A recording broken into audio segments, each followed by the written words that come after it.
Mister Modi, आप अंबेडकर के पैर की धूल भी नहीं है, इस बात को याद रख लो आप।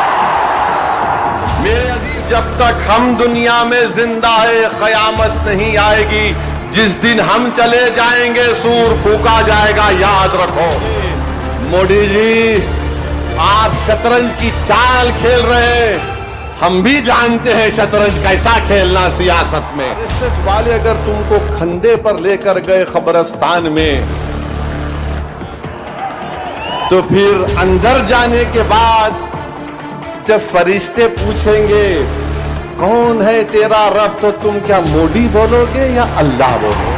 भारत की खूबसूरती उसका भाईचारा है। भारत की खूबसूरती नरेंद्र मोदी नहीं है मेरे अजीज दोस्तों और बुजुर्गों। इसका मालिक अल्लाह है। मोदी कह रहे हैं कि उसका मालिक अल्लाह नहीं रहेगा। अब मोदी आप खुद देखोगे, अल्लाह कैसा बता देगा अपना जल्ले जलालहू। देखेंगे आप इसको, इस कानून को तुमको वापिस लेना पड़ेगा। औज़ु बिल्लाहि मिनश शैतानिर रजीम, बिस्मिल्लाहिर रहमानिर रहीम, अस्सलामु अलैकुम व रहमतुल्लाहि व बरकातहू।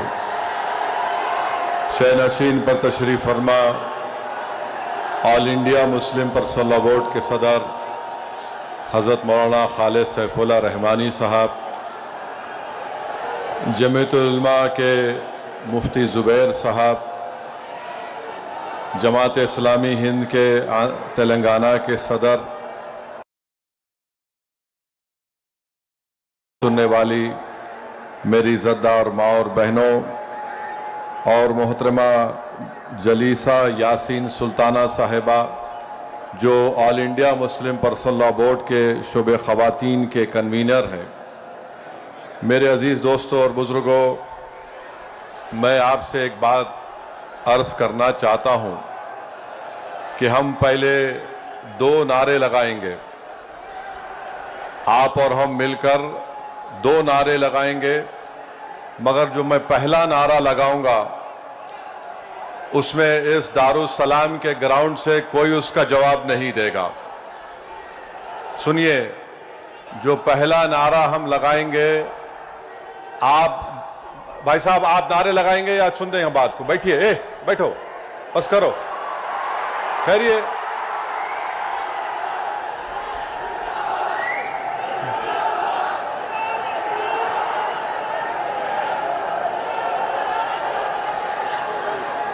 इस ग्राउंड में जितना मजमा है अल्हम्दुलिल्लाह उससे ज्यादा बाहर है, तो ये जरूरी है कि हम उनकी आवाज भी सुने। तो मैं बाहर जो मजमा खड़ा हुआ है उनसे अपील करूंगा कि आप हमारे साथ नारा लगाइए। ग्राउंड में कोई नारा नहीं लगाएगा। नारे तकबीर, नारे तकबीर। अब हम सब मिलकर लगाएंगे नारे तकबीर, नारे तकबीर। अब आपसे तीसरी बात यह करना है, आपके पास सेल फोन है, जरा खोल के लाइट जलाओ।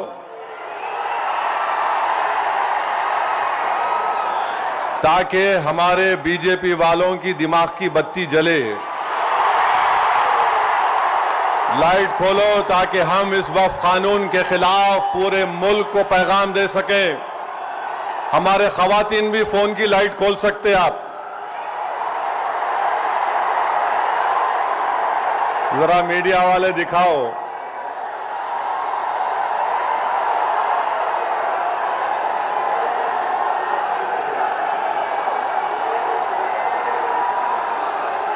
अब जरा जेब में रख लो फोन को। आपसे अहम बात यह कह रहा हूं कि अब जब जलसा खत्म हो के यहां से आप निकलेंगे, आप लोग पुरअमन तरीके से अपने अपने मुकामात को जाएंगे। आप झंडे लहराते हुए नहीं जाएंगे, सब्र और तहम्मुल का मुजाहरा करते हुए सरजमीन हैदराबाद के अमन को और मजबूत करते हुए आप यहां से जाएंगे। जाएंगे ना आराम से इंशाअल्लाह। और घर को जाके बैठना नहीं, ईशा की नमाज गोल नहीं करना, ईशा पढ़ना है मेरे को भी और आपको भी। तो ईशा भी पढ़ेंगे ना आप?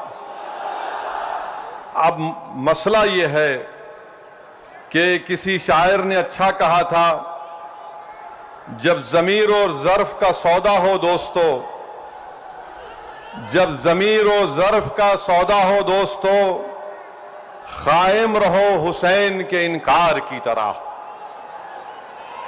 मैं आपको ये बताना जरूरी समझता हूं कि इस कानून के खिलाफ all India Muslim personal law board सिर्फ अपने कब्रस्तानों को या ईदगाह को बचाने के लिए एहतजाज नहीं कर रहे। हम एहतजाज इसलिए कर रहे हैं कि जो सियासी ताकतें आज इस मुल्क पर हुक्मरान हैं वो हमको मिटाना चाहते हैं और हम उनको ये बताना चाह रहे हैं कि हम अपने आप को मिटने नहीं देंगे। इंशाअल्लाह ताला जमहूरी तरीके से तुम मिट जाओगे। हम उनको बताना चाह रहे हैं कि हम झुकने वाले नहीं हैं।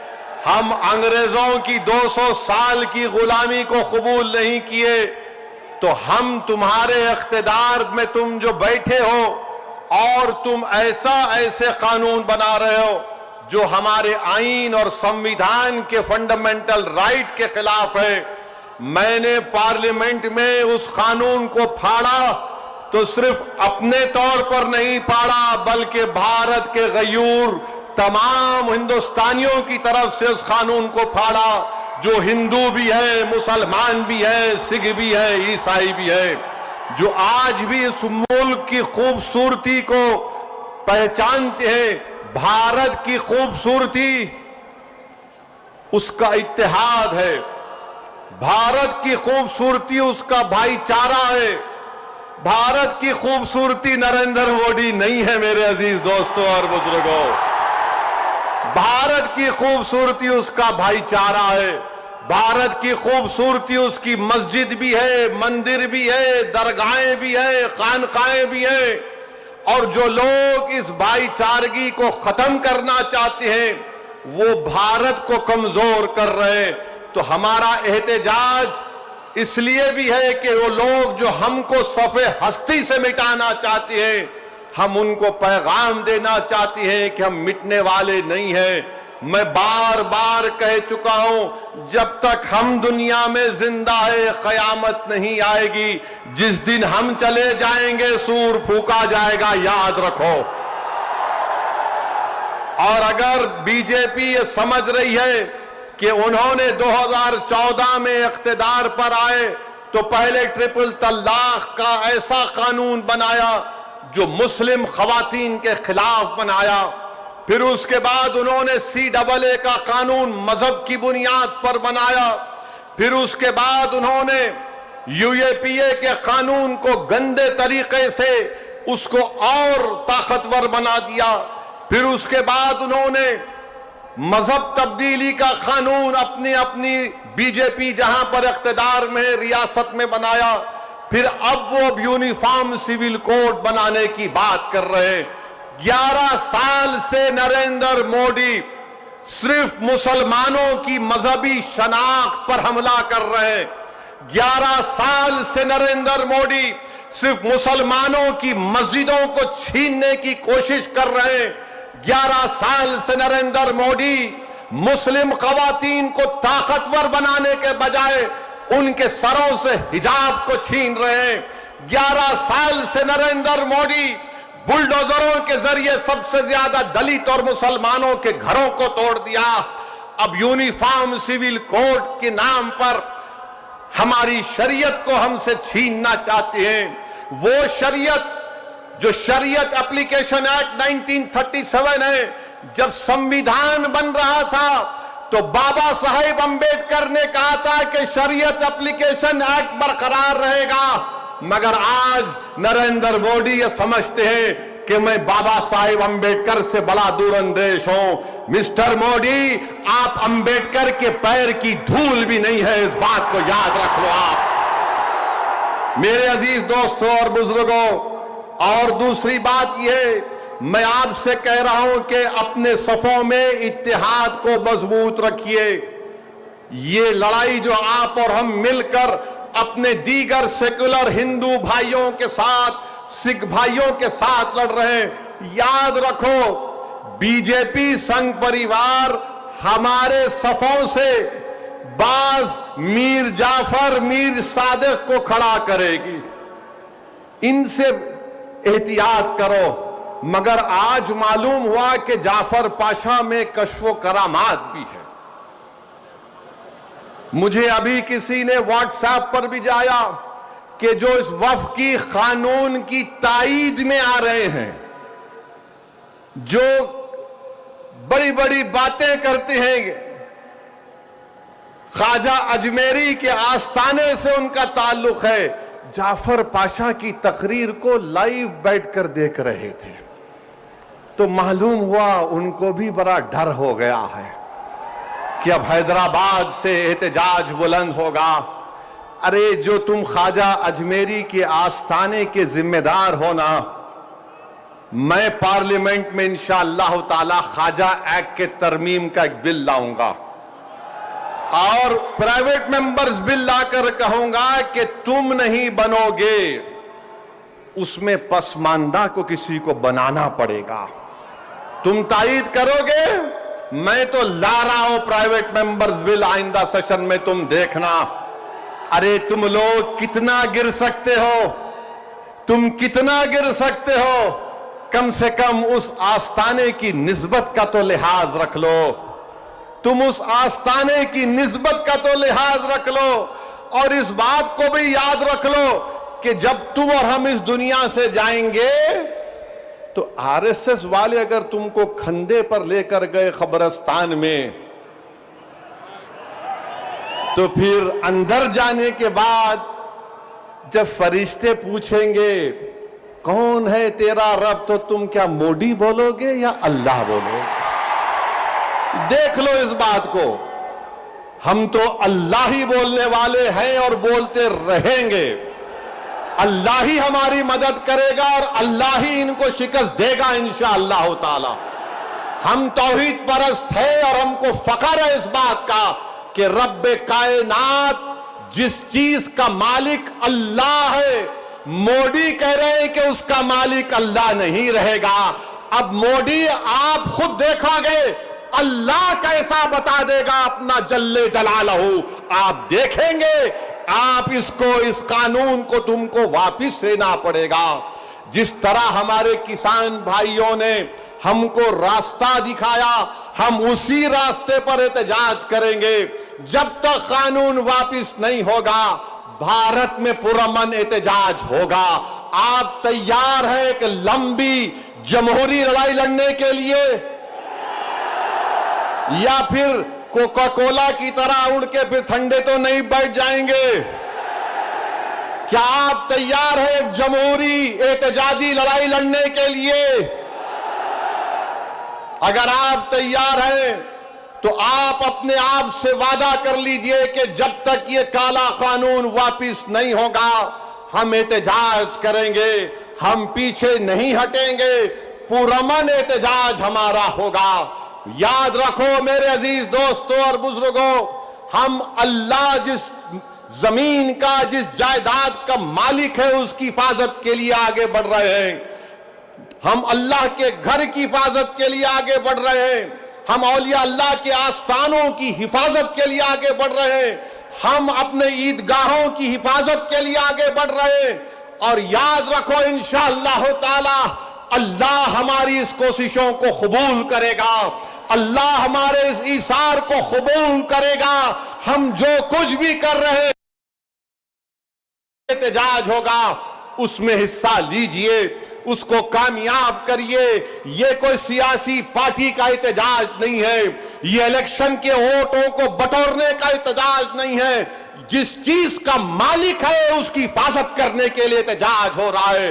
पूरे मुल्क में इंशाअल्लाह ताला जो मुस्लिम पर्सनल लॉ बोर्ड ने प्रोग्राम बनाया उसमें हिस्सा लीजिए। जो तारीख के दिन आपसे कहा गया लाइट बंद करना, लाइट बंद करेंगे या नहीं बंद करेंगे? नहीं तो बोलेंगे अम्मा 10 मिनट सीरियल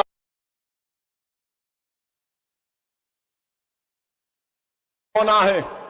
अपने हिंदू भाइयों के साथ अपने सिख भाइयों के साथ वो भी आज बड़े तकलीफ में है कि ऐसा कैसा कानून बीजेपी की हुकूमत ने बना। वो हमारे दीनी भाई हैं मेरे भाई, खुदारा उनके बारे में कोई गलतफहमी मत रखिए। मैं आपको बता रहा हूं नरेंद्र मोदी ने इस मुल्क को गुमराह किया। मैं और अब्दुल्ला साहब हम लोग पार्लियामेंट की कमेटी के मेंबर थे। Mr. Abdullah, I am saying to the people of Hyderabad and to the people of India that during the deliberations of the Joint Working Committee, the Bora community had come, Dawoodi Bora community had come to the committee along with King's Counsel, Mr. Salve, Harish Salve. And they had given a representation, you remember. They wanted exclusion from the Waqf Act. They had clearly said, we have nothing to do with this bill. The Dawoodi Bora have clearly stated that in 1962, the Supreme Court has given them a definite definition of religious denomination. The Dawoodi Bora have said, if you remember, that they believe in the concept of Dail Mutlaq. And this Waqf bill goes contrary to that. It is part of their faith. मैंने ये कहा कि अपने दाऊदी बोरा भाइयों की ईमानदारी पर हरगिज शक मत करो। नरेंद्र मोदी हमारे इत्तेहाद को कमजोर करना चाहते हैं। दाऊदी बोरा के लोग पार्लियामेंट की कमेटी के पास आए थे। लंदन से मायानाज वकील किंग काउंसिल जनाब हरीश साल्वे साहब को लाकर पार्लियामेंट की कमेटी के सामने कहा कि हम 2024 का कानून नहीं चाहिए, हमको वक्फ से अलहदा करो। क्योंकि दाऊदी बोरा जो एक शियाओं की ब्रांच है, उन्होंने कहा कि हमारे पास दाइल और मुतलक है। उनके जो रूहानी पेशा है मुफद्दल साहब, अल्लाह उनको सलामत रखे, वो उनकी मौजूदगी में कोई मुतवल्ली नहीं हो सकता। लिख कर दिया उन्होंने कि हमको इस वक्फ एक्ट से लेना देना नियम को निकाल दो। तो ये इनको बुलाया गया, मोदी ने बुलाया इनको, और नरेंद्र मोदी ने कितना गुमराहकुन बात की।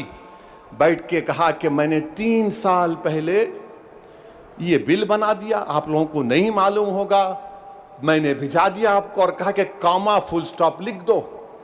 मोदी ये पैगाम दे रहे हैं भारत के सेकुलर हिंदू भाई बहनों को, सिखों को और मुसलमानों को, मैं तो नहीं लाया ये बिल, ये तो ये लोग बोल के लाया मैं। आप समझ रहे हमारी बात को। और हम जब कमेटी में थे, हम मिनिस्ट्री ऑफ माइनॉरिटी अफेयर से पूछे कि कानून तुम क्यों लाए, क्या तुमने मुसलमानों से बातचीत की, क्या तुमने इस बिल के बारे में बात की? एक वर्ड नहीं बोल सके वो लोग। The committee when called the Ministry of Minority Affairs, they didn't have anything to say. Why did they bring this bill? You are witness to it. अब मोदी इन दाऊदी बोराओं को बदनाम करने के लिए, पूरे देश में पैगाम देने के लिए कि देखो मैं तो 3 साल पहले उनको बिल दिया था। मेरे भाई ये साजिश है हमारे इत्तेहाद को कमजोर करने के लिए। मोदी जी आप शतरंज की चाल खेल रहे हैं, हम भी जानते हैं शतरंज कैसा खेलना सियासत में। डॉक्यूमेंट्स है, आज मैं एक्स पर सोशल मीडिया पर डॉक्यूमेंट्स डाल दिया हूं। दाऊदी बोरा लोगों ने कमेटी को दिया, वो 1924 से कह रहे हैं कि हमको वक्फ कानून में मत रखो, क्योंकि हमारा जो जूरिस्प्रूडेंस है, हमारा जो फिक्र है, वो दाइल मुतलक के ऊपर है। तो आपसे अपील कर रहा हूं कि अपने दिमाग में 1% भी दाऊदी बोरा हमारे दीनी भाइयों के खिलाफ कोई शक मत करिए। वो तो नहीं चाह रहे थे, इनको तो पप्पा जी बुला के बोल दिए आपको वजह से करा मैं। अब चौथी बात यह है, बीजेपी वाले बोल रहे इसमें सब कुछ है, मुसलमानों का फायदा है, औरतों का फायदा है। आज से थोड़े दिन पहले हैदराबाद में फतेह दरवाजे पे एक चालाक आदमी था, लगता है उन्हें भी मोदी जी की शागिर्दी में निकला सो था। उन्हें क्या बोला, आप मेरे पास आओ, जिसके सर टकले हैं मैं दवा देता हूं बाल उग जाते। लाइन लग गई वहां पे, लगा दगा दवा लगा, बाल उगते। अब पब्लिक बेचारी, तो मोदी जी भी यही बोल रहे, दवा ले लो सब चीज ठीक हो जाती। इनकी दवा नहीं है, ये दवा मौत है। ये दवा नहीं दे रहे, मौत का पैगाम दे रहे। ये वफ को छीनने के लिए ला रहे हैं। आप सोचिए, दाऊदी बोहरा लोगों ने सेक्शन 2 लिख कर दिया, तो मोदी ने क्या किया, दाऊदी बोहरा का नाम लेके सेक्शन 2 बना के उस भारत के दौलतमंद आदमी जिसने हमारे खोजा भाई, ये भी शियाओं का एक ब्रांच है, खोजा ट्रस्ट से खरीद कर 21 करोड़ में अपना आलीशान महल बना लिया। सेक्शन 2 का फायदा उस शख्स को होगा। हम हैदराबाद में क्या बोलते, किसकी दुकान पे किसकी फातिया, क्या बोलते, नाना मामू की दुकान पे नाना की फातिया। तो दाऊदी बोहरा को सामने रख के मुकेश भाई की फातिया पढ़ दी है इन्होंने काम कर दिया। सेक्शन 2 से उनको फायदा होगा। तो आपको और हमको मुत्तहिद रहना है, शिया सुन्नी इत्तेहाद को मजबूत रखना है। आप शिया सुन्नी इत्तेहाद को मजबूत रखेंगे ना मेरे भाई, ये all India Muslim personal law board के प्लेटफॉर्म पर शिया भी है, सुन्नी भी है। ये पैगाम मुस्लिम पर्सनल लॉ बोर्ड देता है कि हम अपने इत्तेहाद को मजबूत रखें। दाऊदी बोहरा को मोदी धोखा दे दिए, उनके नाम को इस्तेमाल करके मुकेश भाई को बोले, लो गुलाब जामुन खाओ एंड बी हैप्पी। उनके अच्छे दिन आ गए। तो मेरे अजीज दोस्तों और बुजुर्गों, छठी बात आपसे अर्ज करना चाह रहा था वो ये है कि सदर साहब ने बहुत सी बातें आपके सामने रख दी कि सुप्रीम कोर्ट ने रिलीफ दिया है, मगर आज भी हम वक्फ की जायदाद को खो रहे हैं। लिमिटेशन एक्ट अप्लाई हो गया, जो 12 साल से काबिज है वो मालिक बन रहा है। 6 महीने के अंदर पोर्टल पर चढ़ाना है, नहीं चढ़ाए तो वक्फ से चले जाएगा। वक्फ इवैक्यू प्रॉपर्टीज निकल गई हमारे हाथ से। 100 एकड़ जमीन है पंजाब हरियाणा में जो आज गवर्नमेंट उस पर काबिज हो चुकी है। रिपोर्ट आई कि उत्तर प्रदेश में 500 से ज्यादा वक्फ प्रॉपर्टीज को उत्तर प्रदेश की सरकार ने गवर्नमेंट की प्रॉपर्टी डिक्लेयर कर दिया। तो मेरे अजीज दोस्तों और बुजुर्गों, और इसमें एक है वक्फ अल औलाद अब नहीं कर सकेंगे आप। वक्फ अल औलाद के बारे में कह रहे हैं कि बच्ची का शेर मार के कोई वक्फ अल औलाद नहीं कर सकता। अरे मैं अल्लाह को दे रहा हूं, अपने बेटे बेटी को मालिक नहीं बना रहा हूं। क्या यह बात सच नहीं है प्रधानमंत्री जी कि हिंदू सेल्फ एक्वायर्ड प्रॉपर्टी में एक हमारा हिंदू भाई अपने विल के जरिए अपनी एक औलाद को या मोहल्ले में किसी को पूरी प्रॉपर्टी दे सकता है, मगर मुसलमान 1/3 से ज्यादा अपनी किसी औलाद को प्रॉपर्टी नहीं दे सकता। अभी यह कानून जो है, अभी अगर कोई कलेक्टर मुतवल्ली को बोलेगा कि तुम दरगाह में उर्स नहीं करना, कलेक्टर मुतवल्ली को बोलेगा कि तुम आशूर खाने में इमाम बाड़े में मजलिस नहीं करना, कलेक्टर अगर कोई मुतवल्ली मस्जिद को बोलेगा कि तुम मस्जिद में अज़ान नहीं देना, और अगर मुतवल्ली नहीं सुनेगा तो कलेक्टर उसको 6 महीने की सजा दे सकता। यह कानून है। अभी पहले कानून यह था कि अगर कोई वक्फ की प्रॉपर्टी को बेचता तो 2 साल की सजा, नॉन बेलेबल। अब मोदी जी बोल रहे, प्यारे मैं राजा हूं, तुम लूटो बेल ले लो, 6 महीने की सजा काट के आ जाओ, मैं हूं ना। यह कानून बनाया गया है। तो मेरे अजीज दोस्तों और बुजुर्गों, यह वक्फ का कानून मुसलमानों के मफाद में नहीं है। यह वक्फ का कानून मुल्क के वफाद में नहीं है। ये वक्फ का कानून भारत के भाईचारगी के लिए नहीं है। झगड़े शुरू हो जाएंगे। मस्जिदों पर यह बोला जाएगा कि 500 साल पहले ऐसा था वहां पर, और ये बार बार बोलते टीवी पे, नहीं आपको वक्फ से क्या मिला। अरे क्या कोई आपके अम्मा के महर में आया है जो हमसे पूछ रहे आप? वक्फ से क्या मिला क्या नहीं मिला हमारे को? हमारी आखिरत मिलती वक्फ को बचाए तो। ख्वाजा बंदा नवाज की दरगाह, मेडिकल कॉलेज है, इंजीनियरिंग कॉलेज है, वफ का है। हमदर्द रूह अफजा पिए तो वह भी वफ का है। कलेजे को ठंडक पहुंचती, तुम लोग पियो जरा रूह अफजा। अब रूह अफजा के खिलाफ उन्हों जिहाद कर रहे जो नाक से ऐसा सूंघ के दूसरे नाक नकपुड़ी से निकालने का दर्ज देते। कहां जाएगा ये मुल्क? हद तो ये हो गई मेरे अजीज दोस्तों और बुजुर्गों कि अब कोई ये कह रहा है कि चीफ जस्टिस के फैसले के बाद इस देश में मजहबी जंग शुरू हो जाएगी। नरेंद्र मोदी जी, आप इख्तिदार पर हैं, आपकी पार्टी के लोग इस तरह की बात करेंगे? आप तो भारत के संविधान पर हल्फ लिए हैं कि इस देश में ये अंबेडकर का देश, ये मौलाना अबुल कलाम का देश, ये भगत सिंह का देश, अल्लामा फजले खैराबादी का देश, हुसैन अहमद मदनी का देश, महमूदुल हसन का देश, ये टीपू सुल्तान का देश। यहां बोल रहे मजहबी जंग शुरू हो जाएंगी। मोदी जी, बाबरी मस्जिद का फैसला हमारे खिलाफ आया तो क्या हमने ये जुमला कहा था कि मजहबी जंग शुरू हो जाएगी? हमने कहा था कि supreme court is supreme but infallible, but not infallible. Babri मस्जिद को तोड़ने वालों का क्रिमिनल केस का फैसला आया, किसी को सजा नहीं हुई। हमने कहा कि मजहबी जंग शुरू हो जाएगी। 5-5 साल से बच्चों की बेल नहीं रहे, उनकी मां बाप मर रहे हैं, मर गए हैं। हमने ये कहा कि मजहबी जंग शुरू हो जाएगी। CAA का कानून है, हियरिंग नहीं होती। क्या हमने कहा कि मजहबी जंग शुरू हो जाएगी? UAPA में डालकर हमको सड़ाया जाता है कि हमने जुमला कहा कि मजहबी जंग शुरू हो जाएगी। नरेंद्र मोदी जी, आपकी पार्टी के लोग कह रहे हैं कि रिलीजियस वॉर शुरू हो जाएंगी, मजहबी जंग शुरू हो जाएगी। किसको डरा रहे हैं ये लोग? अदलिया को डरा रहे हैं आप। इख्तिदार में रहकर अदलिया को डराएंगे आप।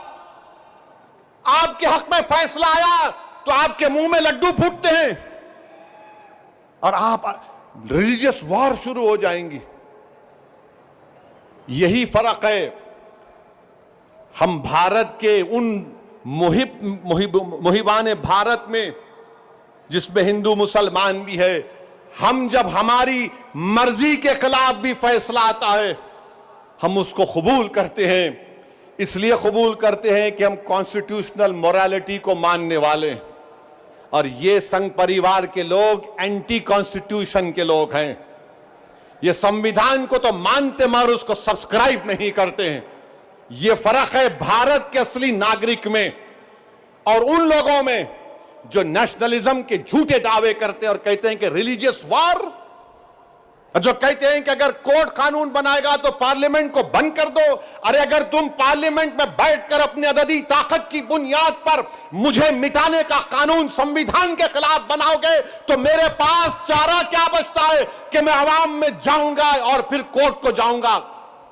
हम कोर्ट को गए, अवाम में भी जा रहे नहीं। कोर्ट कानून कैसे बनाएगा? अरे जालिमों, सुप्रीम कोर्ट का जजमेंट कानून का मौकफ रखता है। पढ़ो, तुम लोग ट्यूबलाइट हो, तुम लोग थम्स अप हो। तुम्हारे दिमाग में एक ही बात बैठा हुआ है, नहीं मोदी है तो खुदा है। अरे खुदा था, है और रहेगा उसी का नाम। आइन है और रहेगा, मगर इस तरह धमकी देना अदालत को और फिर गवर्नर प्रेसिडेंट को बोल रहे हैं, उनको बोल रहे हैं अगर नहीं करे तो कानून बन जाएगा। अरे 142 क्या है प्यारे? 142 आइन का बनाने वाला अंबेडकर है। अंबेडकर में तुम्हारे से ज्यादा दूरअंदेशी थी। आप ये बोल रहे हैं कैसा बनाए, वो कैसा बनाए, हम ऐसा कर देंगे। मगर मेरे अजीज दोस्तों और बुजुर्गों, बीजेपी आइन पर एक फ्रॉड कर रही है और डरा रही है। रिलीजियस वार की धमकी बीजेपी दे रही है। मिस्टर मोदी, कौन रेडिकलाइज हो चुका है बताओ आप? सत्ता में आप हैं, आपके लोग रेडिकलाइज हो चुके हैं, इतना रेडिकलाइज हो चुके हैं कि कोर्ट को धमकी दे रहे हैं, रिलीजियस वार हो जाएंगी। मोदी जी, अगर ये धमकी देने वालों को आप नहीं रोकेंगे, देश कमजोर होगा और देश कभी भी माफ नहीं करेगा। आज सत्ता इख्तिदार आपके पास है, कल नहीं रहेगा इंशाअल्लाह ताला, कल नहीं रहेगा इंशाअल्लाह ताला। अब भारत का हिंदू भी जान चुका है कि वक्फ का कानून बनाए तो क्या मेरे को नौकरी मिलती। हिंदू जान चुका है कि मुसलमानों की नफरत को दिखाकर, मुसलमानों को डराकर वोट बटोरती आई बीजेपी। दिखाने के लिए कुछ नहीं है। 4.5-5% नौजवानों में बेरोजगारी है, उनके बेरोजगारी को दूर करने का कोई प्रोग्राम नहीं, मगर सिर्फ मुसलमानों को नफरत का निशान बना दो। तो मैं हमारे हिंदू भाइयों से भी अपील कर रहा हूं, जो आपके एंडोमेंट बोर्ड के लिए अच्छा है वो हमारे लिए भी अच्छा होना चाहिए। जो सिख गुरुद्वारा प्रबंधक कमेटी के लिए अच्छा है वो हमारे लिए भी अच्छा होना चाहिए। हमारा मुतालबा सिर्फ यही है कि हम अपनी वक्फ की जायदादों की हिफाजत कर सकें। और ये लोग बोलते नहीं वो उन्होंने ऐसा कर रहे, आजकल मुझ पर भी उंगली उठा रहे। मेरे भाई, मेरी उम्र दरियाफ्ती की नहीं है अब, और तुम याद रखो, तुम जो कुछ बोल रहे ना, मैं सियासतदान भी हूं और आधा वकील भी हूं। तो तुम्हारा वीडियो है मेरे पास, तुमको हैदराबाद आना पड़ेगा प्यारे, तुमको शॉपिंग कराएंगे। You want to see shopping, will show you shopping. जो बोले जा रहे, अगर हम अपनी जबान से बोलना शुरू करें ना, तो तुम्हारा लुत्फा कहां से आए बोल सकता हूं मैं, याद रखो। माफ करना, उलमाए कराम की मौजूदगी में बोल रहा हूं। वक्फ की कानून की मुखालिफत किस बुनियाद पर की जा रही है आप देखो। ये हो जाएगा, वो हो जाएगा, कुछ नहीं होगा, सिर्फ जायदादों को लूटने के लिए किया जा रहा है। तो इंशाअल्लाह ताला जो पर्सनल लॉ बोर्ड का एहतजाज पूरे तेलंगाना में होगा, मुल्क में होगा, अब तालकटोरा स्टेडियम में भी 22 को होगा। मैं हमारे तमाम से अपील कर रहा हूं, इसको कामयाब करिए। आपसे भी अपील कर रहा हूं कि हमको एक लंबी लड़ाई लड़ना है जमहूरियत में, कानूनी लड़ाई लड़ रहे हमारे वकील। अल्लाह हमारे वकला को सलामत रखे, अल्लाह उनको और हिम्मत दे, और अल्लाह हमको हिम्मत दे, अल्लाह हमारे ईमान को सलामत रखे। याद रखो मुसलमानों, बगैर ईमान के हम एक जिंदा लाश की तरह हैं, बगैर मस्जिदों के हम कुछ नहीं हैं, बगैर जायदादों के जिसका मालिक अल्लाह अगर कोई और कब्जा कर लेगा तो हम क्या जवाब देंगे रब्बे कायनात के सामने। थोड़ी तकलीफ उठाना पड़ेगा। आज मगरिब की नमाज पढ़ते वक्त इस चादर के नीचे कंकर हमारे घुटनों को चुबा रहे थे, और हम ये उम्मीद कर रहे थे कि इमाम साहब जल्दी नमाज खत्म कर लेंगे। आधे मिनट के लिए सोचो कि 50,000 फलस्तीनी शहीद हो गए मेरे भाई, 11 लाख बेघर हो गए, 15,000 बच्चे मारे गए, 18-17,000 के करीब खवातीन शहीद हो गई हैं। मगर उनका जज्बा देखो, वो कह रहे हैं कि हम मरने को तैयार हैं मगर अपने ईमान का सौदा करने के लिए तैयार नहीं। तो भारत के लोगों,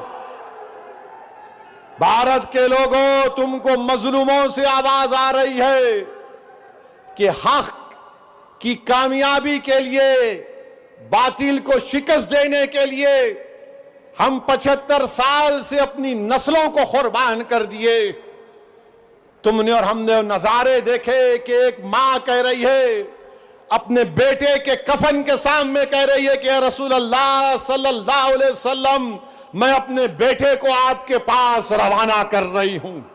हम एक बाप को सुन रहे हैं बोलते हुए अपने बेटे के लाश के सामने कि या रसूल अल्लाह सल्लल्लाहु अलैहि वसल्लम, जो दुनिया खामोश बैठी हुई है, आप उनकी शिफा नहीं करेंगे अचर के मैदान में। मेरे अजीज दोस्तों और बुजुर्गों, हमको सिर्फ पुरअमन एहतजाज करना है ताकि हम आने वाली नस्लों को बता सकें कि 2025 में ऐसे भी नौजवान और बुजुर्ग और खवातीन थे जिन्होंने वक्त के फिरौन के सामने झुकने की तो बात तो छोड़ो, उन्होंने उसकी तकालीफ पर उफ भी नहीं कहा। हम जमहूरी तरीके से लड़ेंगे। हमारे किसान भाइयों ने हमको रास्ता बताया, कानून को वापस लेना पड़ेगा। जैसा कि मुस्लिम पर्सनल लॉ बोर्ड का नारा है, देश बचाओ, संविधान बचाओ, वक्त बचाओ। तो नारा लगाओ, संविधान बचाओ, वक्त बचाओ, संविधान बचाओ, वक्त बचाओ। आप साथ है ना हमारे इंशाअल्लाह ताला। याद रखो, तुम साथ भी नहीं है तो हम हुसैन का परचम लेकर करबला में उतर जाएंगे, क्योंकि अगर तुम साथ होगे तो यजीद को मालूम हो जाएगा कि ये हुसैन के गुलाम हैं, ये ताकत को देखकर झुकने वाले नहीं हैं। तो मेरे अजीज दोस्तों और बुजुर्गों, पुरअमन तरीके से अपने अपने घर को रवाना होइए।